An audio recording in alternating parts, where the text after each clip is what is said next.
Welcome to Bourbon with Boy. I am your boy Javon, and I am here in my uncle's Mike's Bourbon's bar. So, Uncle Mike, how you doing today, man? Uh, I'm good. Luckily, you know how hard it is to get bottles in VA.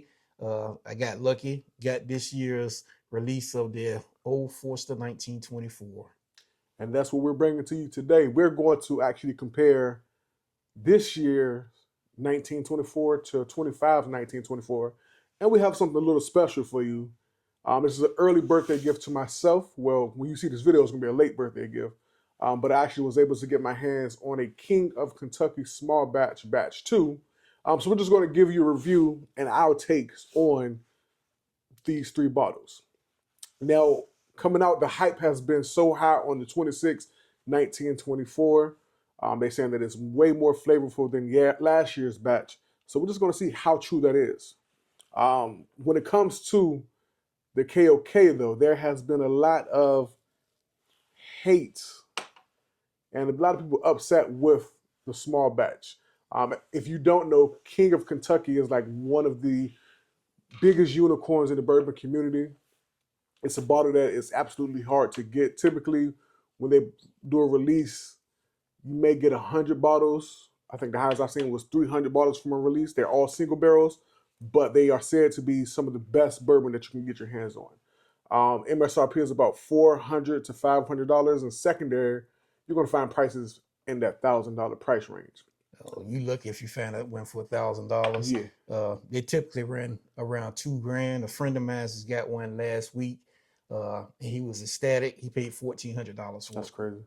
Brittany went to California and she saw one for $1,200. Oh, I was like, yeah, no, I'm a pass. Just give me that Michter's 10 ride. That's where I got that from. So yeah. I'm good on that. But I'm happy. I'm fortunate to get my hands on the small batch because this is going to be my only KOK I can get unless I find one at MSRP. Um, with the 1924s, they all have the same mash bills as the King of Kentucky single barrels. That mash bill I want to say is going to be 79, 11, 10. So the 1924 is going to have the same mash bill as the King of Kentucky single barrel. With the King of Kentucky small batch, that mash bill has changed a little bit.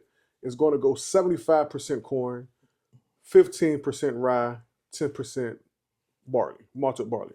So people are upset of why they would change that. I want to see if that's going to change, if you're going to notice any difference in the flavors. The 1924s are aged 10 years. Of course, you can get some older juice in that. The King of Kentucky is aged for 12 years. And we're just going to see, is the King of Kentucky the king, actually, or can you just save your money and get your bottle of 1924? So we're going to start with 25's release of the 1924. Off the nose, it's your typical Old Forester nose to me. It's dark. It has chocolate notes, like a fudgy chocolate. You don't get any of the fruitiness on it. I don't, no, I don't. I get more of a richness. Vanillas. It almost like a salted something to me, like a salted caramel maybe. I don't really get much fruitiness. What you get? You get fruitiness? It's got a slight fruity smell to it. I can't distinguish which one, Uh huh. but it has a fruitiness to it. Gotcha. This was actually one of my favorite bottles from last year. You gifted me my first bottle for my birthday, so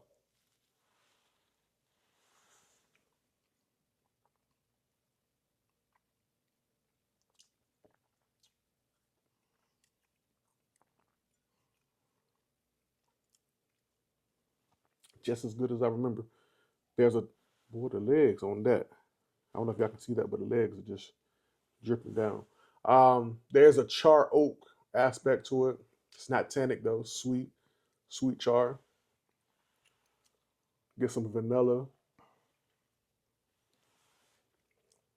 I get more oak this time than the last time. It's been like 8 months since I tried this, Same. and I remember less oaky influence than it has today. I agree. I think my bottle's a little bit lower than yours, So I told myself I'm not touching them. That got to last. But depending on how this batch is, I might go get one this week.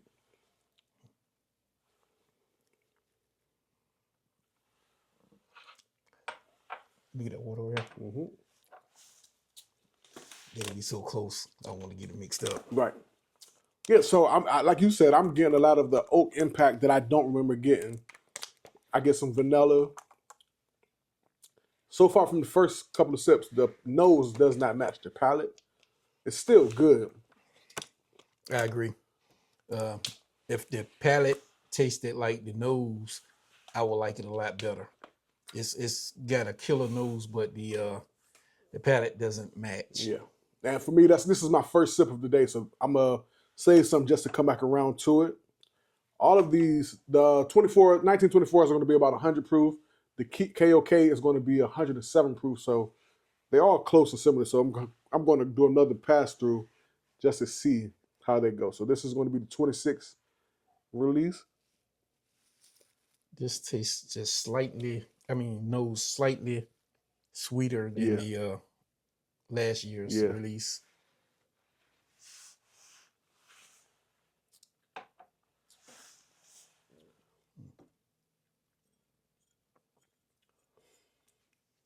That sweetness follows through.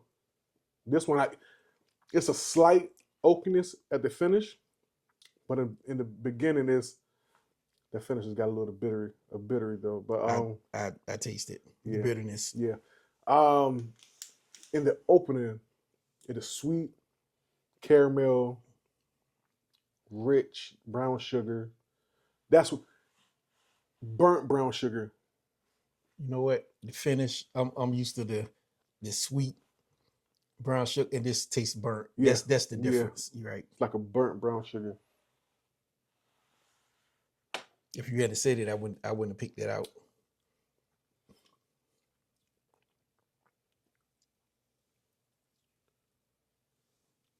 I don't know if I may like the old ones finished better. Yeah. That bitterness is throwing you off, right? Yes.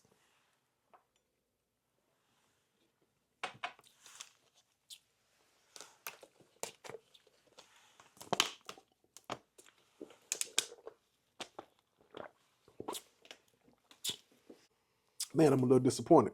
I don't remember my 1924 being like this. The nose definitely on the 26 release is better. Well, I was looking forward to this year's release being better. I think I actually enjoyed last year's release better. Yeah. It's on the finish. Because of the it's finish. on the finish, yeah. Let me go to that again just to make sure. Now I enjoyed it. It's been open for a year too. I think so. With the 26 release of the 1924, I'm getting like a buttery film over my tongue, and I actually like that.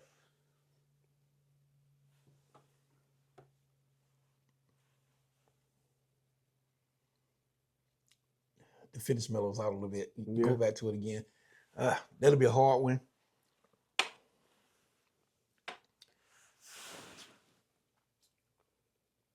Yeah. The beginning palette, the mid palette, the 26 release is better. Yeah. The finish. 25 finish is better. Yeah.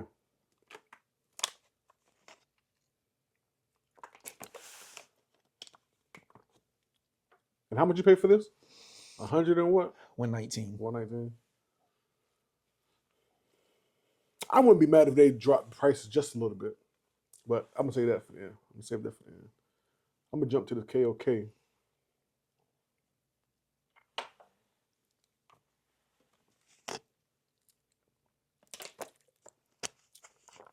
Before I get to it, what's your take on it? It's more complex.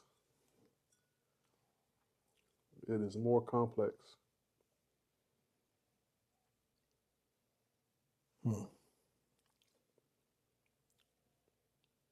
They all smell similar. Yeah.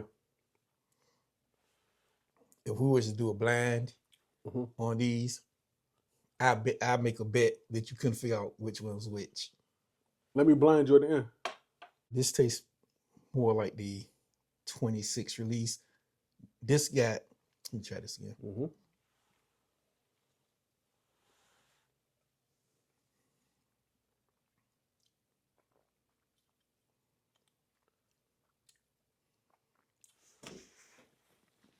This one got more of a sweetness on it than Yep. both the other ones. Yep. So you know how you were saying that you got a fruitiness on the first one? Mm-hmm. I'm definitely getting more of like a cherry red fruit on this one. I smelled it on. I tasted it on this. Yeah, I'm getting that cherry. I'm getting brown sugar, caramel, vanilla, oak. It's sweet. To me, it's more complex. It's more balanced than these two were.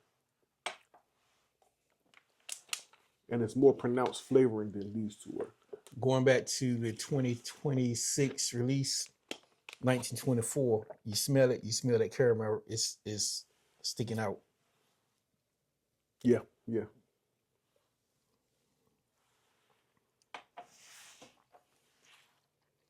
And the fruitiness is coming out. The 26 is growing on me.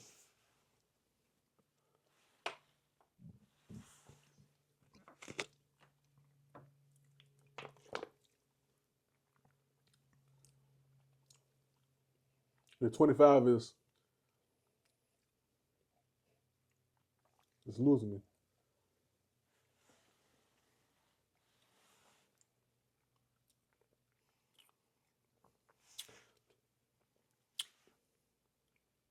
The 25 is what we said we had like that oakiness to it, right? That was the most oakiness one. Coming back to it, the oak went away. To you? To me, it hasn't. To me, it hasn't. Yeah, it's still there. And I just don't remember that. Well, I would say I know people was downing, talking bad on the King of Kentucky. Out of these three bottles, I think it's the best pour. Mm-hmm. You wouldn't win on the lottery. I wouldn't win on the lottery. Depending on which batch, if I get a different batch from what you got batch 2. Yeah. So if I get a different batch, I'm gonna have to try it. But based off a batch 2, I would not buy another bottle for $300. I was just about to ask you that. Just about to ask you that. I would not buy another bottle. I get a 1924. Yeah, okay. It's good though. It's good. To me, the KOK has a oily mouthfeel. The best mouthfeel out of all of these so far to me. It's got the best at the beginning of the palate. Uh-huh. It's got the best mid palate and beginning of the palate out of all three. Yeah. What do I finish? Let me try this one more time. Mm-hmm.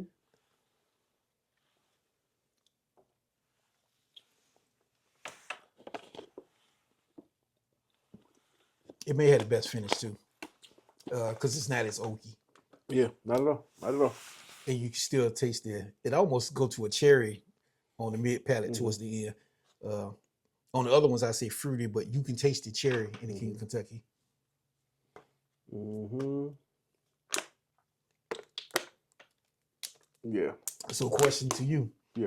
Would you pay $300 for No. All right. Nah. All right. Nah. I'm a little perturbed because I feel like I could have brought something else with that money. And there's some good $300 bottles out there. Yeah. Like, for me personally, I want to get my hands on some dusty stuff. So, like some Wild Turkey. I was looking for a 1990 Wild Turkey. I'll even take a 91, something like that. And you know what's crazy? I paid for this. Guess what I started to see? Online. How much? Similar price. $375, $350.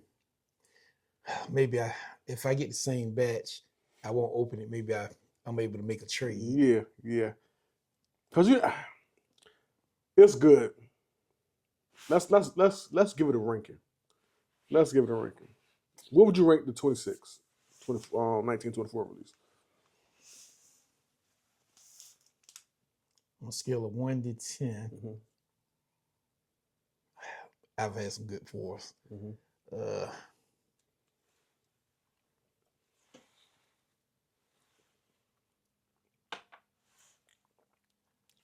I'm stuck between 7.9 and 8.0. For the 24? Yes. Okay. And would you back it up?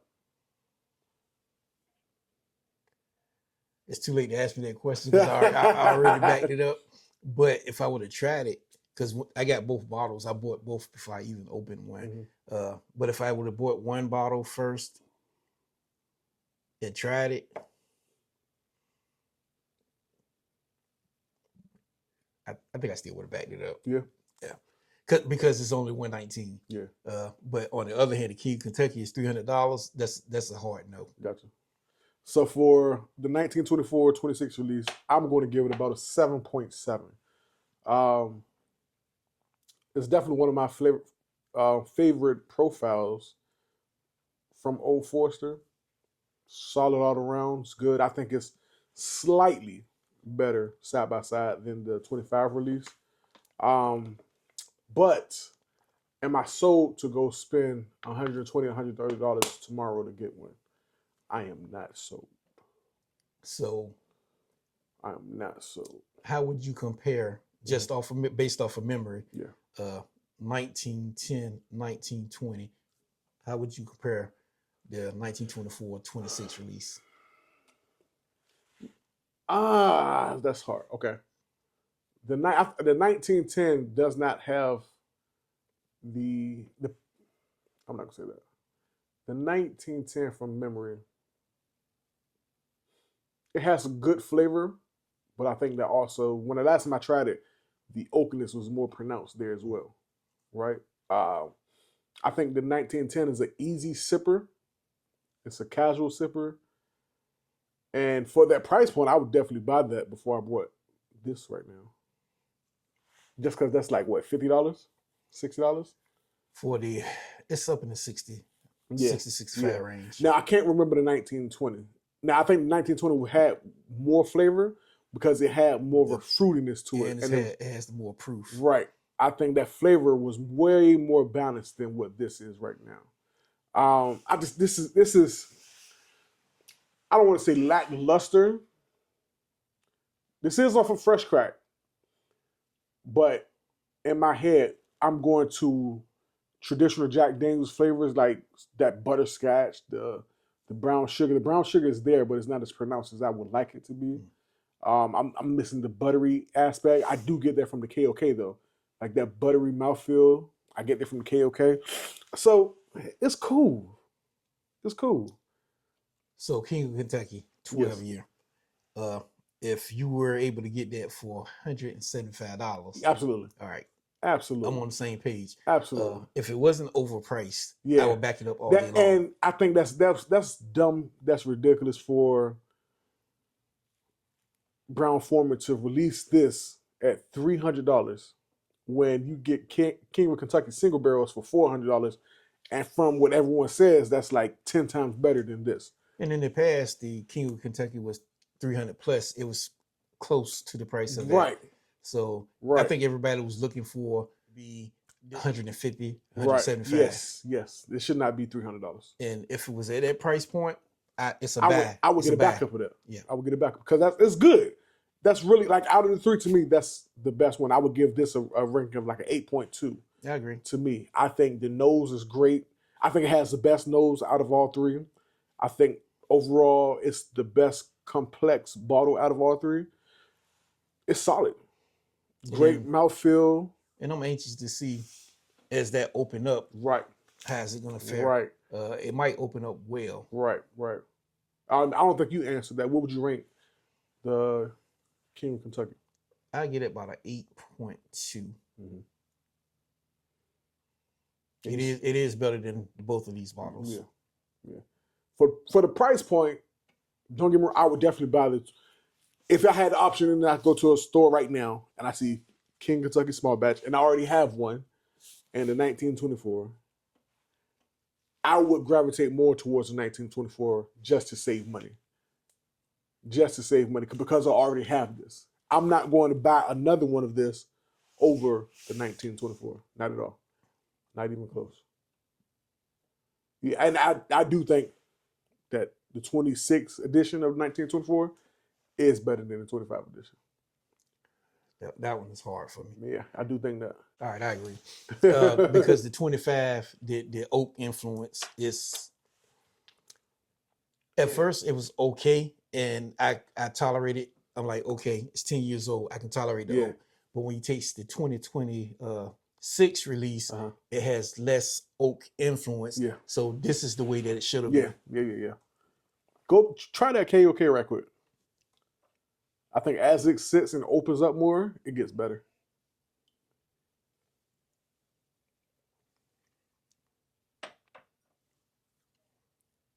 Yeah.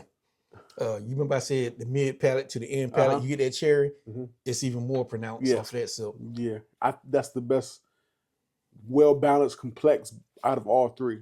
I would love to get a hands on a single barrel King of Kentucky. That's like a fairy tale though, because I'm not in the place to spend $1,000. I have not spent over $500 for a bottle, and I'm not trying to do that right now. I think I go overboard sometimes.